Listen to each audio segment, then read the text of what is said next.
Great. Thank you so much, Selena, for the warm introduction of Bessie and our chapter. With that, I would also like to introduce our three speakers of today. We have Julia, Zena, and Katie, who are joining us from different parts of the world to talk to the topic of sustainable and healthy diets. All have very different approaches to how to conceive that from a behavioral standpoint. So I'm super curious to hear that. Julia Terlet, our first speaker, is the co-founder and director of Behaven and has 10 years of experience encouraging sustainable behaviors in the areas of food, energy, mobility, and waste. At Behaven, Julia is overseeing the scientific content for the project, as well as leading the research collaboration with the universities. And her journey in sustainability began with roles in water, in which she has also done her PhD, looking at social, psychological, and behavioral science interventions in relation to water preservation at Cardiff University. Julia, we're very happy to have you today and super curious to hear what you can talk to from a standpoint of Behaven and your research on healthy and sustainable diets. Over to you. Thank you so much, Julia. And yeah, I'm gonna share my screen.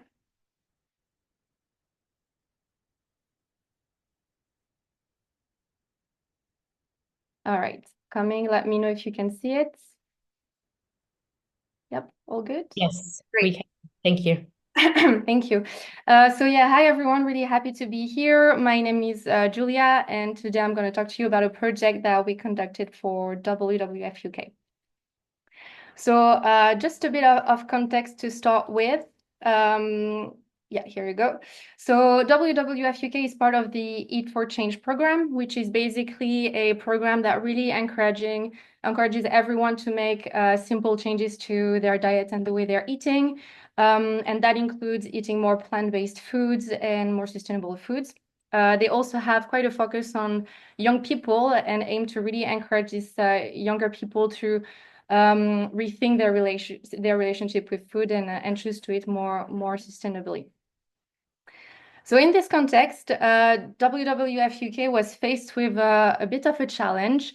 Research had found that 25 to 34 years old in the UK were the people stating that they were most willing to eat more sustainably, but in fact, they were also among the biggest meat eaters in the country.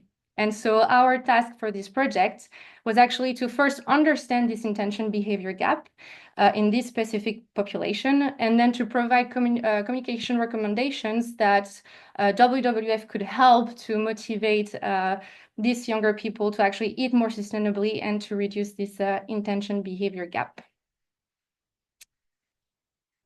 So what we did to address this and to first understand the challenge, we used three types of research method. We first conducted a literature review to have a more general understanding of both the conscious and unconscious factors that were influencing diets in this population. We then did a bit of qualitative research. So we conducted a few interviews with people from this age bracket living in different parts of the UK to really understand the barriers that they were facing on a daily basis in their local context. And then we conducted with our partners Cloud Army a bit of implicit research to really identify the unconscious barriers that were impacting those diets, and also to verify whether unconscious barriers that we had identified in the literature could actually also be found in our target population. So this analysis phase led us to identify a pretty long list of barriers that were limiting the adoption of plant-based diets. What we did first is to sort these barriers and to make sure we could prioritize them to be able to address specific ones. So what we did to prioritize those barriers was that we tried to identify those that we could find in more than one form of research. So whether it was literature review, qualitative or implicit. We then picked out the barriers that really stood out and were part of a growing research area. And we also, with WWF, targeted the barriers that they could actually address through communication, because some of them were, for example, infrastructural and could be addressed through communication. So that led us to prioritize a few key barriers to address to remove this intention behavior gap. And I'm just going to go through a few of them now just to give you examples. What we found was first a knowledge gap around what a sustainable diet means. So some of our participants define sustainable diets as buying less packaging or buying food wrapped, not wrapped in plastic, for example. So their definition of sustainability and sustainable diets was around packaging. There was overall a lack of knowledge about the importance of, for example, buying better quality meat or buying local produce, and overall a big lack of knowledge about the impact of food choices on the environment. We also have different in perception around different types of diets. So we found that plant-based was the term that was the most positively perceived if you compare to vegan, vegetarian, or meat-free. And it was also associated as something that was quite trendy and quite expensive. We found that vegetarian and vegan were both perceived as being healthier, more ethical, and more sustainable than meat. But we also found that meat was actually perceived as being more nourishing, more tasty, more masculine, more familiar, and even considered as being more for me for the participants. So it's something that they would associate with themselves. And so this perception of meat also affected the perception of the meal quality. So with participants considering that a meal was not as nutritious if it didn't have a meat component, for example. And then as another barrier that we prioritized was the influence of friends and family, because we realized that if friends and family around our participants didn't eat much plant-based food, then those participants were less likely to adopt such a diet. So that was for the barriers that we decided to prioritize. And then what we did was we selected a few behavioral techniques to address and target those specific barriers. And to do that, we did three things. First, we relied on our database of behavioral techniques, which you can see here, which is basically a database that we built over the years reading through the literature on the topic to combine techniques that were proven to be efficient to promote more sustainable behaviors in general. We also did another quick round of lit review to identify techniques that were proven efficient. And we organized a workshop with the WWF UK team to finalize the choice of intervention and techniques that we wanted to test. And then what we did after that, we decided to pre-test those techniques using implicit research again to assess how people would implicitly respond to specific messages and messenger. So what we did first is we checked for the psychological distance. So we asked participants how, in their opinion, adopting a sustainable diet will benefit the environment and which type of environment. So we showed them different pictures of things happening around the world, such as pollution in the US or wildfire in Australia or flooding in the UK, and tested whether they associated these type of events with the way they were eating. Then we also tested for the authority bias just to identify the messenger that was considered as most impactful to communicate about healthy and sustainable food. And then we assessed the perception of plant-based food, those that were more trendy versus those that were more traditional. And so that led us to a few key insights. So the first thing we discovered was that people believe that sustainable diets could actually mitigate the effect of climate change, particularly in cases such as melting glaciers in the Arctic or wildfires in Australia. But they were really less likely to actually associate these diets with local events such as flooding or heat waves. Although at the time of the research, there was actually a heat wave happening in the UK. So that was quite surprising and did demonstrate a bit of psychological distance there. We also found that the nutritionist was perceived as the most credible source, which really for us highlighted the importance of the health aspect of sustainable diets as well.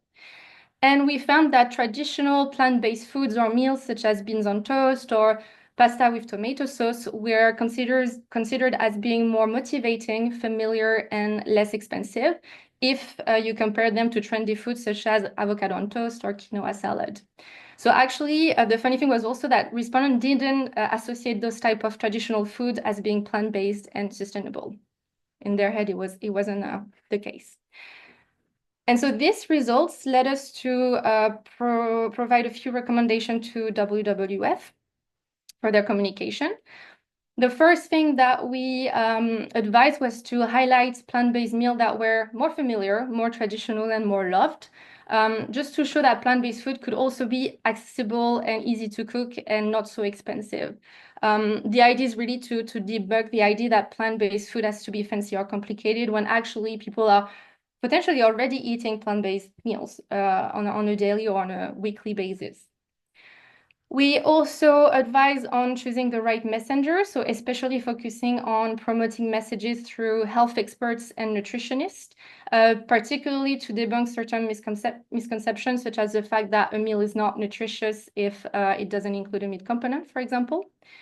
And then one of the final recommendation was to really raise awareness about the impact of diets on the local environment and on local climatic events, just to make sure to bring this issue closer to home. So that was about it for some of the recommendation. And yeah, if you have questions after this, I'll be able to answer those. So thank you very much. Thank you, Julia. What an amazing presentation and also super interesting insights. I really enjoyed yeah, following the flow that Behaven has taken on the research, but also the behavioral insights were quite interesting, especially one that stick to me was on packaging and that sustainable eating or sustainable diets have to do with the way the produce is packaged is an interesting conception. Thanks for sharing that. Our next speaker is Zeena, and yeah, I'm super happy that Zeena had time today to present her research. Zeena is a senior associate at the Busara Center for Behavioral Economics. And there she's exploring different ways to leverage behavioral insights to foster globally the agriculture, gender, and sustainability length that her cluster is taking. She's also very much an expert in qualitative research to policy and social issues and brings a background from a behavioral analyst and mixed methods approach from having worked on projects across India, Kenya, Ethiopia, Nigeria, and the Philippines. And Zeena holds a master's degree in philosophy in developmental studies from the University of Oxford. Yeah, Zeena, over to you. And I'm super curious to see how your presentation is landing with the audience without, yeah, any preconceptions. Maybe you have a different perspective on healthy and sustainable diets. Over to you. Thanks, Julia. Thank you for that introduction. And yes, I think my presentation is a little different from what has just been shared. Please let me know if you can see my screen. It says it started to share, but we couldn't quite see the slides yet. Yeah, let me try again. Sure.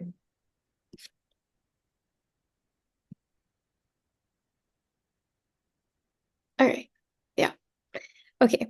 So this project that I'm going to share with you is about protein consumption across 4 countries: Nigeria, Kenya, India, and the Philippines. So this was done in collaboration with Heifer, Gain, and Cargill. And I'll just start with giving you a little bit of background as to why this research was first, well, the inception of this research. So when we're talking about healthy diets, I think usually what we tend to do is, at least these days, we start thinking about more vegetarian and more like vegan meals. However, when we were looking at this project, we're looking at the global south, we're looking at low and middle income communities. We're also looking at very rural communities. Oftentimes there isn't access to many nutritious and vegetarian meals possible. In these communities where we're already seeing consumption of chicken meat and eggs, we found that despite consuming chicken meat and eggs, there was a lack of nutrition, a lack of protein being consumed within these communities. Through this research, what we found was that the poultry chain actually was a way that these communities could engage in having more accessibility to high quality protein and essential nutrients that was needed in these areas to support um, vulnerable populations such as pregnant women, lactating women, infants, and adolescents, and was a way to reduce malnutrition. Food security was another risk that we found within these communities, and we saw the poultry value chain as something that could be leveraged to combat food security. So despite, as I said before, despite these communities consuming chicken meat and eggs, it was actually much lower than the global average, as reported by the World Population Review. I won't go into the statistics here, but when we were comparing this to Western communities, we found that it was much lower, and actually, it was also lower than what the WHO recommended. For this research, again, we looked at Kenya, India, and the Philippines, and also Nigeria. I haven't mentioned that here because we only did one part of the research there. And what we did was we wanted to understand what are the levers and barriers to chicken meat and egg consumption, and are there specific opportunities that could be leveraged to overcome these barriers. We used both a qualitative and a quantitative approach where we targeted 300 participants within locations across these 4 countries. We conducted interviews, we did focus group discussions, we did quantitative surveys and food diaries, and a co-design session as well, just to get a more comprehensive understanding of what was happening within these communities. Our research objectives was essentially to understand what exactly is existing at the moment on the ground. So across different demographics, across different sociocultural and economic groups, what exactly are their habits and patterns at the moment? Identifying the barriers and levers, again, to chicken meat and egg consumption, and then also understand if such protein sources are not available, what are these communities doing? Are there substitutes and alternatives, and can those be leveraged instead? Are those actually better ways to go about increasing protein consumption within these communities? So just moving into the main findings, and the picture on the left is actually of a co-design session that we conducted in India. So our first step was to map out what is the consumer journey process. And we mapped it out across 4 stages, which is awareness, purchase, preparation, and consumption. So we found that awareness meant that there was importance given to the consumption of chicken meat and eggs if there was like awareness of the nutritional benefits, the health benefits.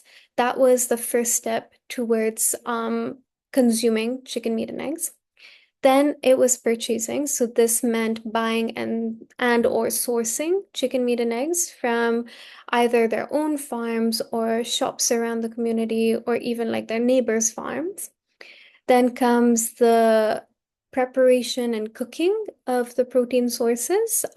This is also based off of different decision making based on different recipes, dependent on the quantity and quality of chicken meat and eggs, and also the household size. And then consumption. So the process of consumption, either within the household or even outside of the household. This is just a snapshot of some of the behavioral insights that we found specifically for chicken meat from India. I'll just briefly go over them. When it comes to levers, we found that diversity and convenience was an important lever to consumption. This meant that when there was more diversity in the way that chicken meat was prepared, and when it was more convenient to prepare the meal, especially when it comes to the time it takes to prepare the meal, that acted as a lever for consumption. The second was culture. Culture played an important role. So when it comes to festivals and special events, such as weddings, even certain religious events, there was a connection with chicken meat that encouraged consumption.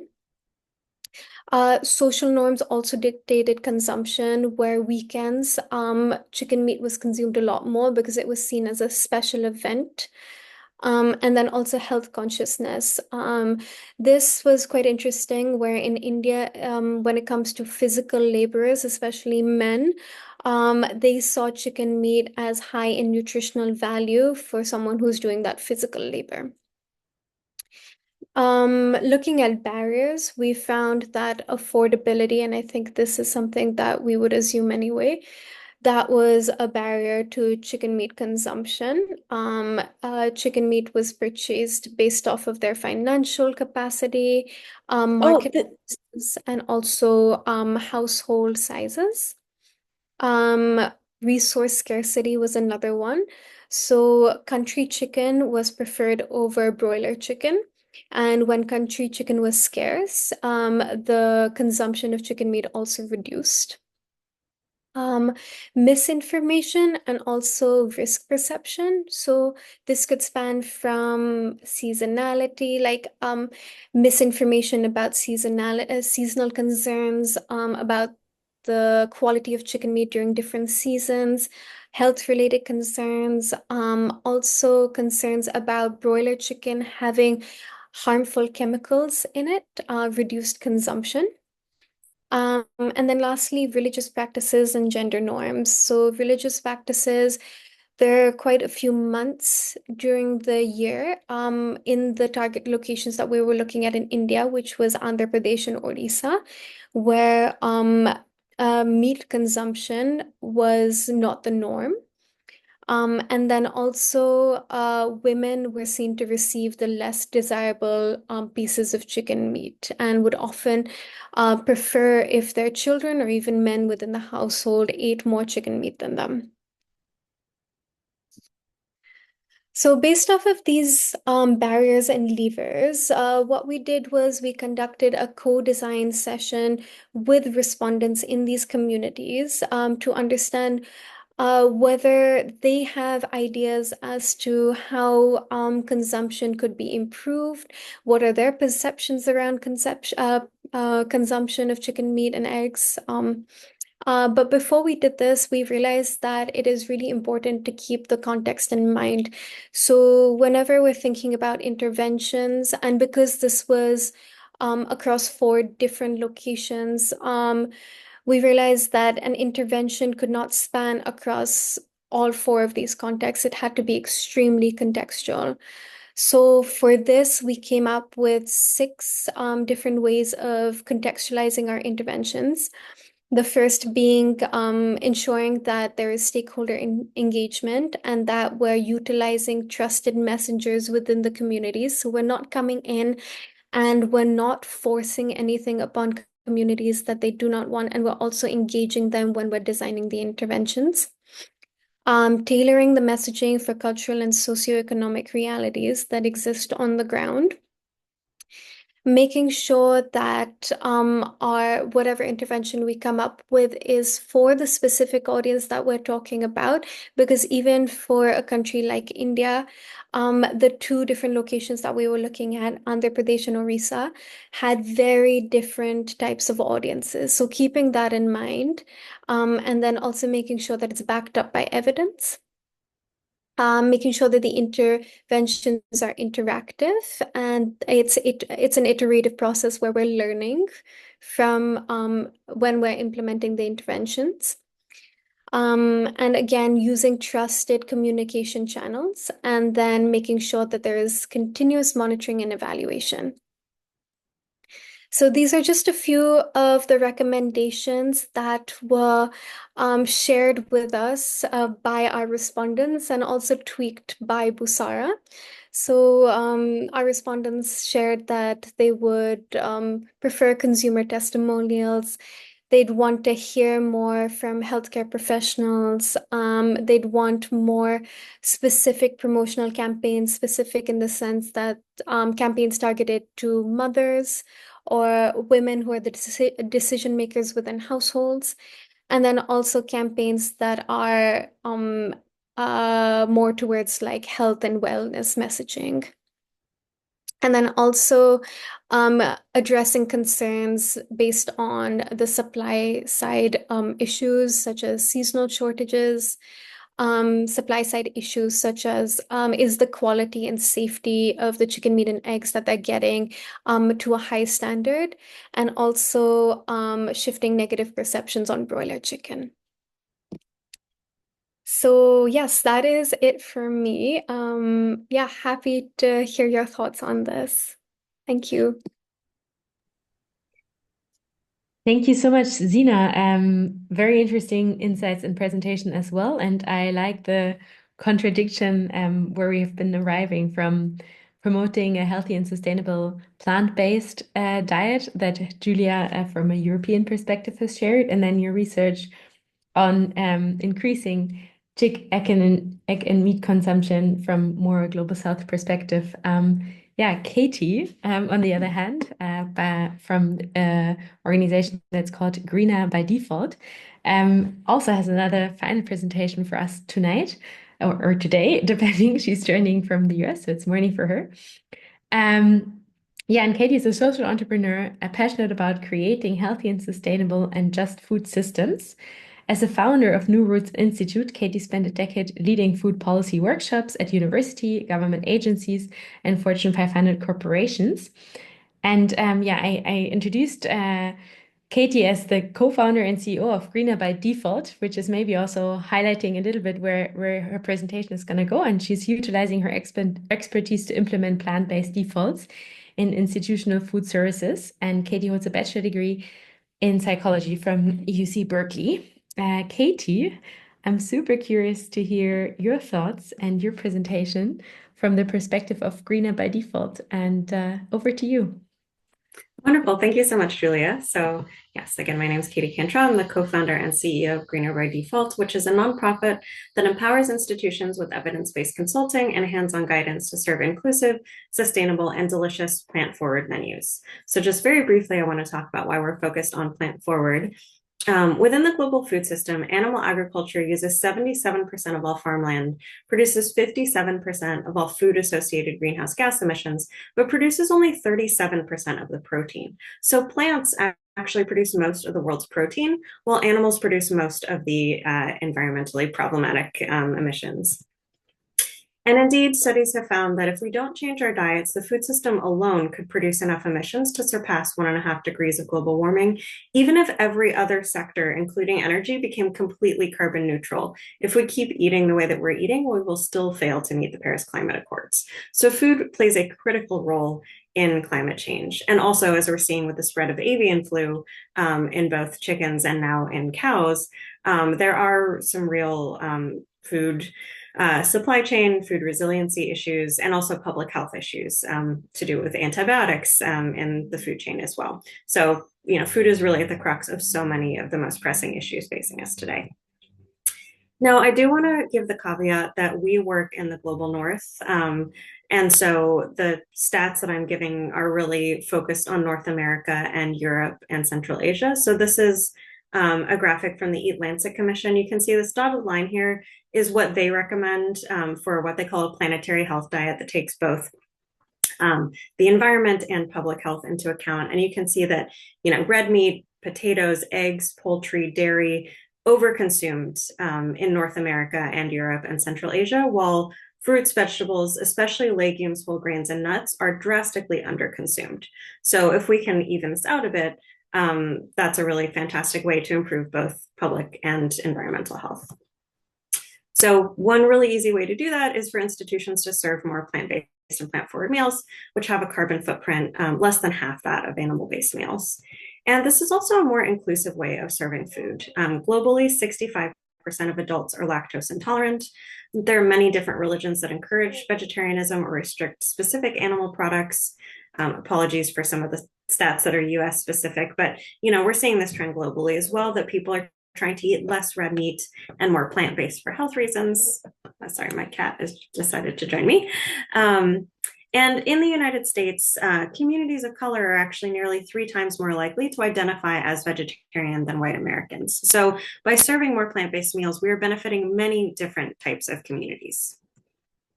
So a greener by default, our core concept is simple. We flip the norm. So most everywhere, meat is the default, and people have to specially opt in to plant-based options, which usually only strict vegetarians will bother to do. So we work to make plant-based the default and give people the choice to opt into meat and dairy. So this is flexible. There's different ways to implement this in different food service environments. It's usually cost savings, if not it's at least cost neutral, if not cost savings. And critically, it preserves freedom of choice. So we see that there is often backlash to fully meatless menus, but when plant-based is the default, it helps to normalize flexitarianism while still giving people the choice to opt into meat. So our co-founder, Alana Braverman, led research with professors from UCLA, Harvard, and other universities looking at student meal choice at on-campus events. So typically, if you're RSVPing to an event, it's just assumed that you want meat unless you request a vegetarian option, which again, usually only the vegetarians are going to bother to go out of their way to do. So in the control condition, meat was the default. Students could request a plant-based meal. And about 20% of students requested plant-based, but 80% stuck with the meat default. Then for the study, they made plant-based the default and gave people the choice to request a meat-based meal. And you can see that about 2/3 of people stuck with plant-based when it was the default. So this is a nearly 50 percentage point increase in the number of people choosing plant-based simply by changing the language on the registration form. Now, importantly, for those 1/3 of people who did request a meat-based meal, they likely would have been upset if this had been a fully plant-based event, but they had that option available to them. They were able to opt into it, and the majority of people were happy to stick with the plant-based default. So another way to conceptualize this is this bell curve here that, on one side you have the vegans. These are people who are going out of their way to request a plant-based meal. They're going to eat a salad or whatever they can find that meets their dietary needs. On the other end of the spectrum, you have the meat lovers who are going to complain if they don't have meat available. But really, most people fall into the middle here. These are the flexitarians. So these are people who are not going out of their way to request plant-based. They're not going to settle for a salad if there's something more exciting with meat available to them, but they are perfectly happy to eat plant-based when it is delicious, when it's appealing, when that's the norm, and that's what other people around them are doing. And so this is really the focus of Greener by Default, is empowering flexitarianism by making it easier, more appealing, and more accessible for everyone.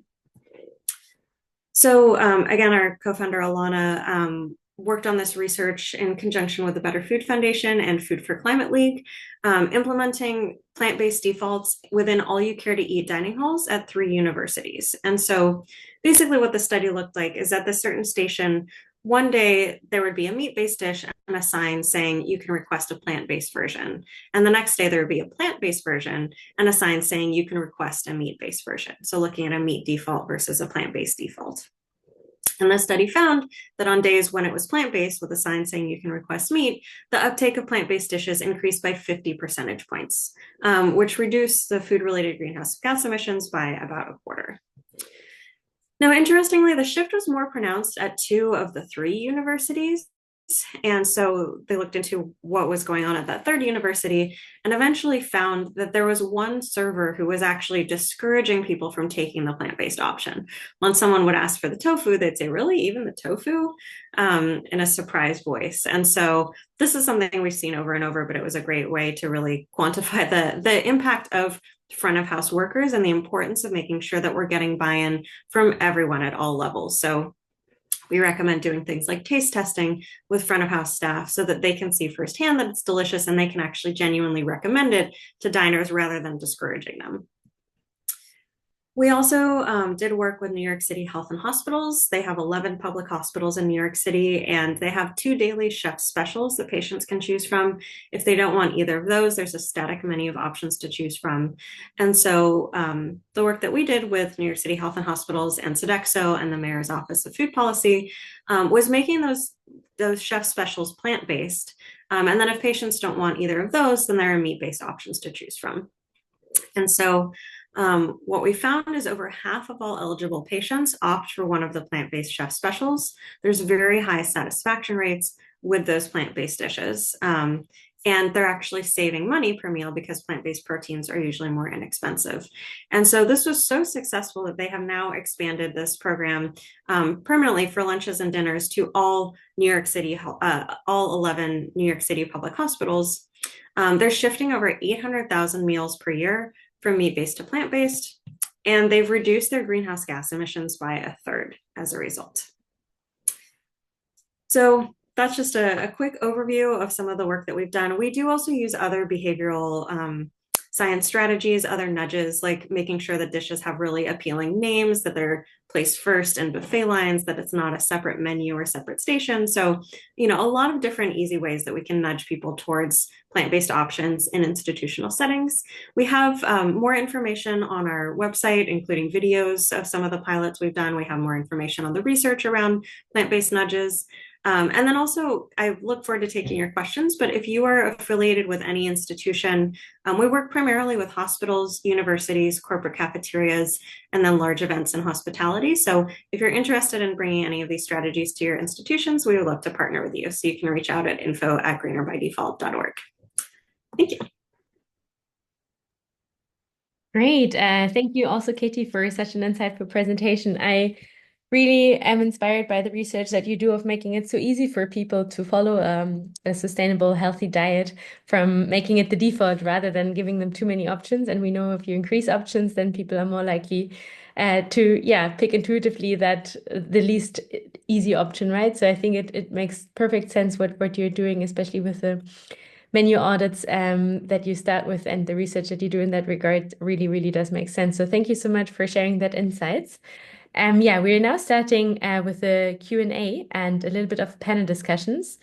We have pre-cooked some questions for you, but if any one of you in the audience also has a burning question, we would love for you to raise your hand, unmute yourself, and just ask it to our panelists.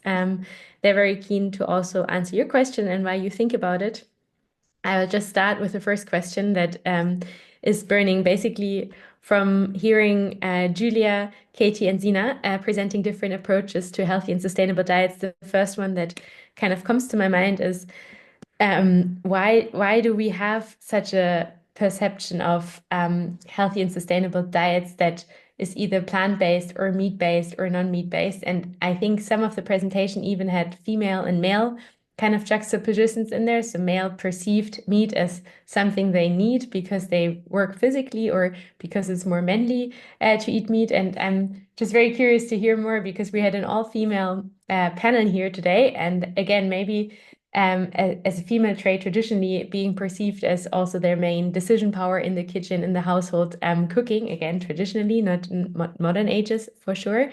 It's kind of interesting as well to see that there's this different understanding of healthy and sustainability, and also across cultures. So maybe I'll pose the question to all three of you. Why does the definition of healthy and sustainable diets differ across countries, region, and context? And then how far does that impact the field of behavioral science interventions and research, specifically the contextualization of our behavioral interventions? Over to the three of you. Maybe I can just start, if that's okay with you guys. I think the definition varies mainly based on the environmental and cultural factors of these different regions. So I know in Europe, what we call sustainable depends on the resources and the agricultural practices that we have in place in our countries, and what's sustainable then, instead of potentially importing things from other locations. But I think it's also more cultural and linked to the education that we receive around what's supposed to be healthy diets when we are kids. And I think that varies dramatically across countries, actually, even in Europe. And that will influence then our idea of what's healthy later on. I know in my case, I learned what's an healthy diet in school with this portion of protein and carbs and veggie, and that has stuck in my head for all those years. And I feel as an adult, it's really hard to then kind of debunk this idea that healthy should be the three components on my plate. So yeah, I think the cultural context and the location of the country really has an impact on this. Great. Thank you, Julia. I saw that Zeena also unmuted. Maybe you want to share your thoughts? Yeah, I think I just wanted to add to what Julia said. I think it's very cultural. When it comes to a country like India, religion plays a huge role in defining how we perceive different diets. So what we see as healthy might be really defined by whatever religion we follow in the country. When we were doing our studies itself, we saw that religion was one of the defining factors as to how people were perceiving different foods when they were consuming these different foods, whether it was a vegetarian meal or whether it was the poultry that we were studying. And I think those sort of traditions really play out and they're so deeply ingrained within the communities that we were studying. And just to answer your second question as to how it impacts behavioral science, I think that's something that we really were trying to do is that making sure that we are working hand in hand with the communities that we are working with and we're understanding these different forms of behaviors, whether they're through like cultural norms or traditions, what is growing within the countries, also like the economic realities within these countries. It's not just one factor, but it's all of them together. So I think that's something that we really tried to include within the study. And also, I don't think there's a right or wrong answer, especially when we're looking at different communities with different accesses to resources. So it's just like contextualizing the research that we're doing. Yeah. I'll just add, I mean, you know, especially or speaking from the US context, we are inundated with messaging that's funded by Big Ag. I mean, from the time that we're children, a lot of the nutritional content in schools is actually sponsored by the dairy industry. And a lot of the ads, if you watch, are actually coded in these gendered ways to promote this idea or reinforce this idea that meat is masculine. Also, you see often the ads feature women serving meat to men. So there's this idea that, like, if you're a good wife, you're serving your family meat. It's fascinating. I mean, class also plays a really big role.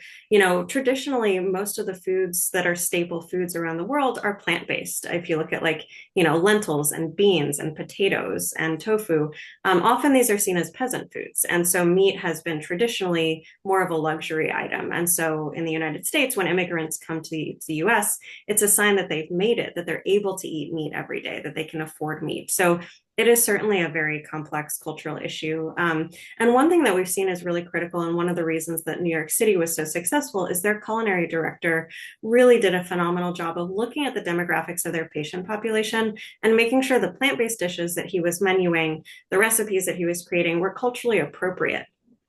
Julia, it was so fascinating to see this idea that people have that plant-based means it's not traditional and it's not familiar, especially when people are in the hospital. They really want comfort food. They want something that's familiar, that reminds them of home. And so making sure that the plant-based dishes are these familiar comfort foods rather than something that might be seen as kind of new and scary. Interesting. Thank you so much for that insights. Personally speaking, what I had in mind when I was reflecting on the question that I posted is also while I was living in Europe, specifically in Copenhagen during my studies, I was also vegetarian and I was very happy with it. And then when I started to work in Kenya and moved there, also where I met Zeena, there it was very different because people actually did consume a lot of chicken, for example. And perceived that as being very sustainable. And I then started asking, why would you think it's more sustainable to eat chicken, right, instead of adopting a plant-based diet? And what the kind of community there told me, it's a way for them to mitigate, to not to mitigate the climate, that was the Copenhagen folks, but to adapt to the climate. And they said that chicken, in the context in where they grew up, were eating a lot of things during the wet season. And then during the dry season, when all of the plants sort of died and there was no green things available, they started to eat the chicken that then is very big and has all the eggs and all the meat to then overcome that drought period with something to eat. So it was a way to mitigate the climate and adapt to climate and biodiversity loss in times of dry season. So I think it was also very interesting for me to learn how because I did it for mainly environmental reasons, this diet changes and beliefs and social influence has then impacted my healthy diet. So super interesting insights from all three of you. We had two comments actually in the chat. And Lourdes, I know that you're a colleague of mine and you're really good in always voicing your opinions, and I really value you for that. If you don't mind speaking up to that, yeah, Lourdes, over to you. You had a smart thought on the question that I posed as well. Oh, thank you. Thank you for giving me the space to speak. So, just one thing that came to mind was just my own experience as an American and speaking to friends that are Canadian was the influence that policy and I mean just colonialism in general, but also global trade has on determining what is sustainable and what is healthy, right? We all know that, or it's been studied that dietary guidelines have been used as a strategy to impose what has been determined to be healthy on some indigenous communities who technically speaking, had a more how do I say this? Like a more sustainable relationship with the ecosystem around them, sourcing their foods at different times of the years that were more appropriate for their diets or for their ways of life. And another story that I could just share that came to mind while you were speaking was I was reading an article from the Gambia where they were talking about the replacement of some foods, such as their traditional dish, which was sardine based. As global trade has increased, basically we're seeing a reduction of those fish stocks, and they're transitioning more towards a chicken-based meat dish. Which does have implications for nutrition, of course, but it also has implications on their cultural like their cultural patterns, their recipes, traditional recipes, and so on. So it's very interesting interplays and dynamics of these kind of paradigms, things like colonialism, global trade, and who has power to determine who can eat what as well that influences food. Thank you so much, Lourdes. That was great. And again, very insightful of what you had to share. I don't know, Liz, you also posted something. Do you have an opinion on the question as well, or after hearing what our panelists have shared on this? Yeah, Julia, I guess one of the things that came to mind from Julia's presentation, just the misunderstanding that plant-based has to be things like quinoa and avocado on toast in the West and isn't necessarily beans on toast. I wondered whether there's plant-based in some people's minds isn't necessarily a sort of sustainable option. It's more about a fashion. So it's actually a type of plant-based food that is actually smaller than the whole genre of a broader definition of plant-based, as in it's a plant that grows in the ground. So yeah, I wondered whether that is an issue that needs to be circumvented. I think there's a comment in the chat also about lentils having this sort of branding issue and being seen as peasant food. And again, I think that sort of relates again to sort of fashions and trends rather than anything to do with sustainable diets. Thank you. Yeah, that makes sense. And I think we can now open up the discussions to the broader audience. I can pick a question from the chat to start with, but if you also want to just raise your hand and ask a question. I know that Zoe from UCL has posted a very technical question to Julia around Behaven's rainbow wheel to develop interventions. And she's asking about the differences and similarities about the behavior change wheel. And since this community is very much also interested in behavioral science methodologies, I was wondering if we can start the discussion with that. And Zoe, if you want to add anything to your question, feel free to raise your hand as well. Otherwise, yeah, Julia, can you talk a little bit about Behaven's methodology from the rainbow wheel, and then also maybe see the similarities and differences for the behavior change wheel? Super.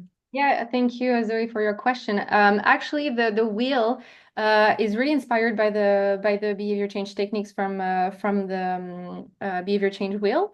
We started using this list of techniques at first, and then we realized that some of them were really focused on health, So we started removing them from our own kind of selection. And then slowly, by reading the literature, we added more techniques because we thought they were more related to sustainability topics. So that added to the initial list. And by the end of all this work, basically, we're with a new list of techniques. Some of them are still very much techniques that you can find in the behavior change wheel. Some of them are different. Sometimes we kind of split a technique into two. Sometimes we remove techniques altogether because they were not applicable to sustainability or to our own projects at least. So basically this wheel is an adaptation of the initial list, but with techniques that were more related to sustainability and that were also less focused on the individual level. So in the current list of techniques from the behavior change wheel, you have lots of things that individuals can do from themselves, because from this health angle, you had a lot of, for example, techniques to adopt a better diet or to, not snack or to stop smoking, that type of stuff. Whereas in Behaven, we're more focused on intervention that organization can put in place to promote more sustainable behavior. So that was also another selection. Like we kept the techniques that organization could apply compared to those that individual had to apply themselves, basically. I hope that answers your question. Thanks, Julia. It very much does. And I think oftentimes it happens that our methodology does indeed get inspired by the research and academic world. And then also from my perspective, once you start applying it to different contexts, you start to adopt it, right? And you start to make sense of it in maybe a non-scientific way, but since it's evidence-based and you're also collecting data, it makes sense that it's then adopted to the context or to the topic in which you make use of that. So thank you for the question. Mary McKay from Los Angeles, you've been very active in the chat, and you also had a question for Katie. I'm wondering if I can throw you the ball for asking the next question, Mary, or if you want me to read it out from the chat. Sure. Good morning, everyone. I was just curious, Katie. Those meals looked so delicious, and it's so encouraging that a big percentage of people are saying yes to the plant-based. But I know hospital food gets a bad rap. It's not so good. So I'm just curious, does Greener by Default have any, are they included in tasting the meals, just to keep up so that people are picking the plant-based? I'm just wondering, how do you keep track of that to make sure they continue to serve savory plant-based meals? And you mentioned earlier that they pay attention to the cultural people around them and try to make meals that they would find comforting. So that kind of answers half my question, but I'm just wondering how that keeps going. Yeah, so we usually aren't directly involved in the recipe development. Typically, that's something the culinary team really likes to have ownership over. There's usually a culinary director and sous chefs, and they usually kind of work together on developing new recipes. Sometimes often these institutional cafeterias are run by a food service management company like Compass, Aramark, Sodexo. And some of them have recipe banks that the accounts have to pull from. So there'll be thousands of recipes and they can choose from one of those. So we typically look at the patient demographics and also what dishes are currently most and least popular to get a sense of like, okay, Asian flavors perform really well. Italian flavors don't seem to do as well. And so then based on those, we'll make some recommendations of what types of dishes might be culturally appropriate. We also look at, it's not so much an issue in hospitals where there are stringent protein requirements, but something we see a lot in other institutional food service environments is chefs think plant-based, they think vegetables. And so, they'll serve a roasted cauliflower steak, which it can be delicious, but it really doesn't have many calories or much protein. And so really trying to reinforce plant-based protein. And again, like culturally appropriate, they're like, if you just stick tofu in a dish that had steak, people are going to notice that and not be happy. But like if you're serving black bean enchiladas, people love those and they expect it to be plant-based. So making sure, like looking for those opportunities where the plant-based protein is culturally relevant to the dish itself. Those are some of the techniques that we found are helpful. Okay, thank you. Thank you, Mary, and thank you, Katie.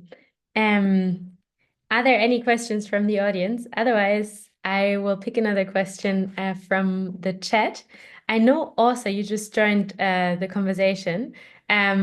Also, Sandberg, I am curious if I can put you on the spot because Asa also works on sustainable and healthy eating, but again adopts a very different perspective to that, as she's looking at food loss and waste in the context of sustainability. Also, I know, oh, you're just leaving the office, I see. From your perspective as a food loss and waste expert, and hearing what Zeena, Julia, and Katie has presented on sustainability, understanding the nutrition part of it, do you have a question relating to them on how maybe the two topics of sustainability from a nutrition perspective on reducing or increasing meat to the perspective of wasting and losing food along either the value chain or at a household consumer level could interact with each other? So I think the two topics are really interested, tying them together. And I think now I didn't have time to hear the presentation, so I'm sorry about that because I was in meetings. But one thing that does spring to mind is kind of the behavioral aspects of you know, when we talk about maybe meat or that type of not going to say unsustainable eating because that would be not maybe so correct, but if we talk about increasing plant-based, but for the crowd that maybe is not in our bubble, like who's not really perceiving the you know that the type of information or that kind of are right now eating a lot of meat as such, and maybe looking at it also from a waste stream that you know that type of you know meat is not the category that we waste the most. The most that we waste is fruit and vegetables. So looking at how that is tied in together, because obviously the food that we are wasting the most is also the food that is the most nutrition. So how can we tie these two together in a way where you know the most valuable thing for all of us is the one that we also waste the most. So that's just some thoughts. I haven't thought of a specific question as such, but it's just reflections and thoughts, and also coming from it, looking at how do we also penetrate the minds of the people that might need this information the most. Is it via behavioral science or behavioral interventions, or what is needed? So that's just some reflections. Thank you so much, Asa. I love your reflections, and it's always super awesome to talk to you about that. I think one thing where I see an interconnection on the two topics between what you just said and hearing, especially Katie's presentation as well around, or Julia's, I could imagine, around beans, right? I think it's also understanding the shelf life of foods in relation to then arguing about food loss and waste, and also their sustainability, right? Because in theory, meat or chicken, as Zeena presented, is also very nutritious from a protein perspective. However, the shelf life is a lot lower than the beans, right? Because it cannot be preserved and it needs to be eaten very freshly. So I think there it's also then the waste aspect comes in earlier, I could imagine, right? And sustainability decreases because if you don't finish it, you can't eat it in a week from now. Whereas beans, if you don't finish them, they're still okay 3 days from now, right? So that's very interesting from a waste perspective of also understanding, okay, fruit and vegetables, depending on tomatoes, salads, the classic ones maybe also have a lower shelf life in general. Great. Thank you also. If I can, I just wanted to jump in based on what you're saying and give a shout out to a wonderful program called Beans is How, which is international, and they're really trying to increase the consumption of pulses. And actually, for the person who's has that lentil-based business, they might be a great resource because they're really looking at how to increase like institutional procurement of pulses, because they are such a sustainable and affordable source of protein. Great. Thanks, Katie, for sharing that. Last question of the day, maybe from Eve. Eve, you're still in the audience, right? And you've posted a question on the chat very early on that hopefully kind of got answered through our discussions. But if not, Eve, do you want to ask the question yourself? Eve Rees?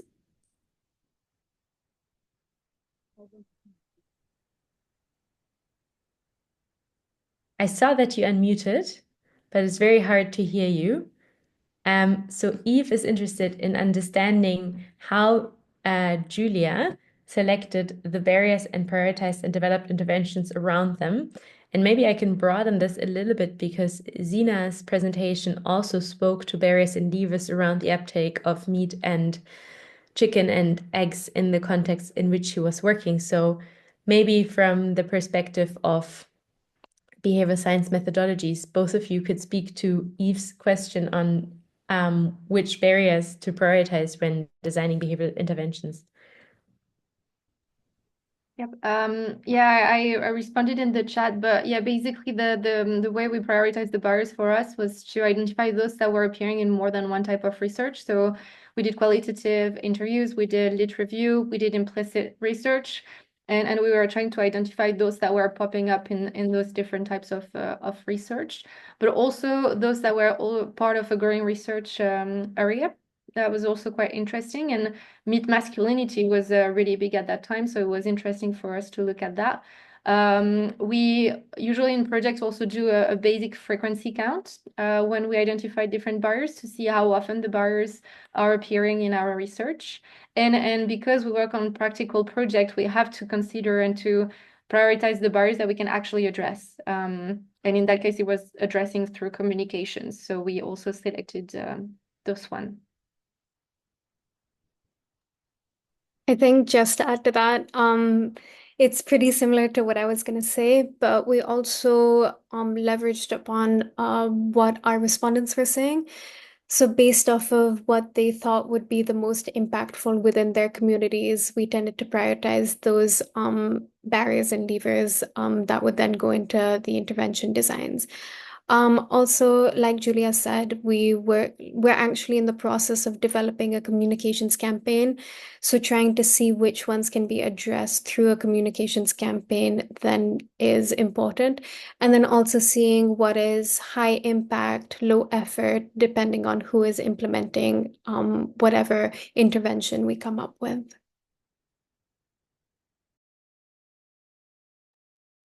Great. Thank you so much. That makes sense. Lucy, maybe I give it over to you to close the session as well as asking the last question. Asmin, I know you're probably the only one that didn't get a response from us directly. Potentially, if you're looking for internship opportunities within Bescy, Behaven, Busara, Greener by Default, you can reach out to them individually, maybe sharing your CV and a letter of motivation, and then we can see if we can place you in one of the organizations. Yeah, maybe that's the right way to go about that, but definitely use this forum for any networking opportunity. And thank you for being so proactive of finding an interesting opportunity to intern with any one of us. Yeah, Lucy, over to you for the final remarks of today, as well as the final question potentially. Thank you. Wow, Lord. Okay, then I'll start with the question just quickly, Zeena. I had never heard before of seasonality of meat, and I was just wondering what it included and like how it is actually affected. Because yeah, I know like I have the idea for vegetables, but would love to hear how it is for meat and then poultry in your case. Okay, I'll answer that very quickly, just keeping time in mind. So what we found was that especially with those respondents that are engaged in backyard poultry farming, there are certain hatching periods. So during these hatching periods, they're less likely to be consuming the meat and more likely to keep the eggs so that they're around for hatching purposes. And during other times, they're more likely to consume the meat. Seasonality also impacts meat consumption based off of certain perceptions and also certain on-the-ground realities.